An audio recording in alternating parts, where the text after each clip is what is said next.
Hey guys, I kind of want to do a test. Let's take the Neptune 4, the Adventurer 5M, the Adventurer 5M Pro, and the P1S, and let's do a comparison print. We'll print out a bunch of like mini Mando helmets. At the end of the video, we'll put them all together and see which one reigns supreme. I think the results might shock you. Let's find out. Okay, the mini Mandos are all finished. The funny thing about this test is it's turning out pretty much what I figured. If you have a printer tuned and leveled and everything's working correctly, you're gonna get an awesome print. So I'm looking at this from a perspective of, if I was to make this helmet, how much finishing work am I gonna have to do? So this is the Bambu P1S. This is the Adventurer 5M Pro. This is the Adventurer 5M. And then this is the Neptune 4 Max, okay? These were all done at 0.2. The first three were done at 300 millimeters a second. It was done at 200 millimeters a second. Acceleration on these first three is through the roof, and acceleration on the Neptune only goes so far, so it took a lot longer. Obviously on the top of a helmet is where you're gonna see the most layer deviations, and we see it pretty bad on all of them.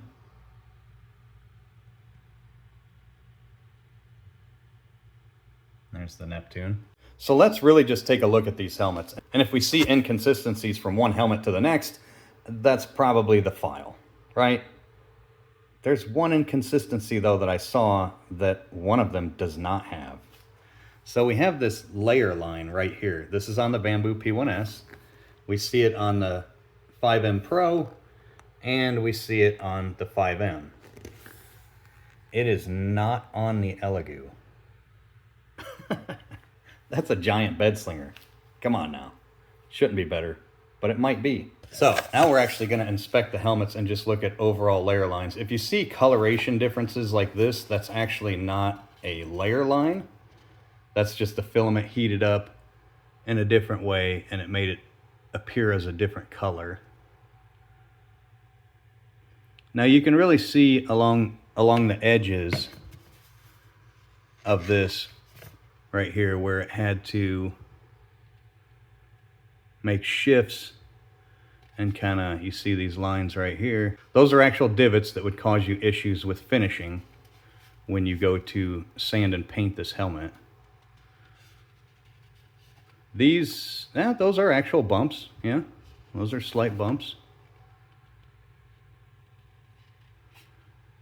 But the face, the back, the head, everything is actually really, really good. Let's look at the Adventurer 5M Pro. For whatever reason, we got some kind of a bulge right there. I'm not sure exactly what happened. Just a little bit of a fluke, I think. Fluke mess up. We do have an extra layer line right here. It's actually a divot. It's not sticking out, it's going in.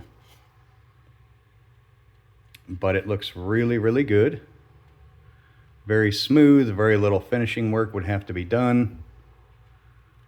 Yeah, that turned out really nice as well. These are actually nicks from me when I was taking out the supports. I accidentally jabbed the snippers right into the helmet. Now you can see here, these are actually divots as well. They're not protruding, they're actually going inside. And those would have to be filled. Not really any major ones back here. Let me see on the Bambu one if it did that. The Bambu one did a much better job on that. But they're still there. But much less finishing work would need done. Okay, let's take a look at the Adventurer 5M, the non-pro version. Little bit of zitting right there. That would need sanded. We had the same story back over here, almost a little bit worse. We had some, looks like the tool head was getting too hot right there, and it was burning it. We'd have to fill all that in. Looks like we have some of that same story here. Overall though, very smooth. It actually did really good back here, just like the P1S and the Pro. And again, we have some divots here. All of them have divots right here that would need to be filled. The P1S did definitely the best on that though. All right, so that's the Adventurer 5M. Solid helmet, honestly it looks pretty good. Let's take a look at the Elegoo Neptune 4 Max. Okay, no major flaws yet. Some stringing. That can be taken care of with heat.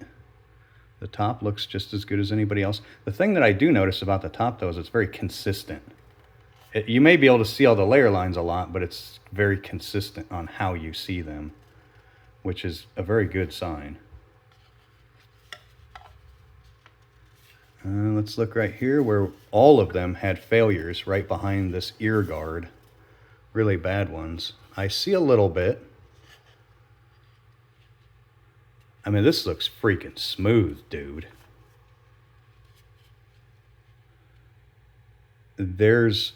You know how all of them in this crack right here had divots?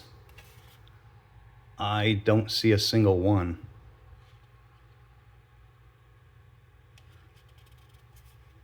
There's a little bit of waviness on the helmet.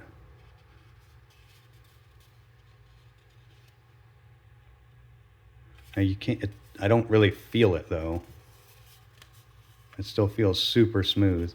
Looks like we had some overheating on the tool head here, kind of like what it was doing on the regular 5M.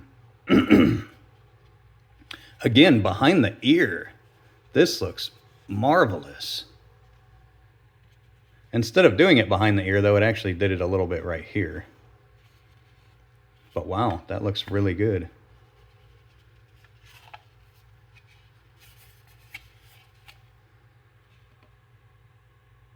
Huh.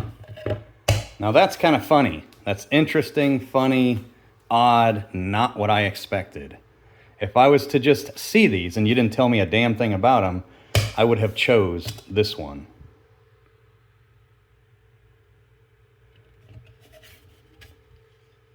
It really does look like Slow and Steady wins the race. That's funny. That's some serious food for thought, guys. You may want to turn some of your printers down a little bit, unless you don't mind doing some extra finishing work. But I will say, out of the Core XYs for a 6-hour print, I would say the P1S looks the best, but marginally. As always,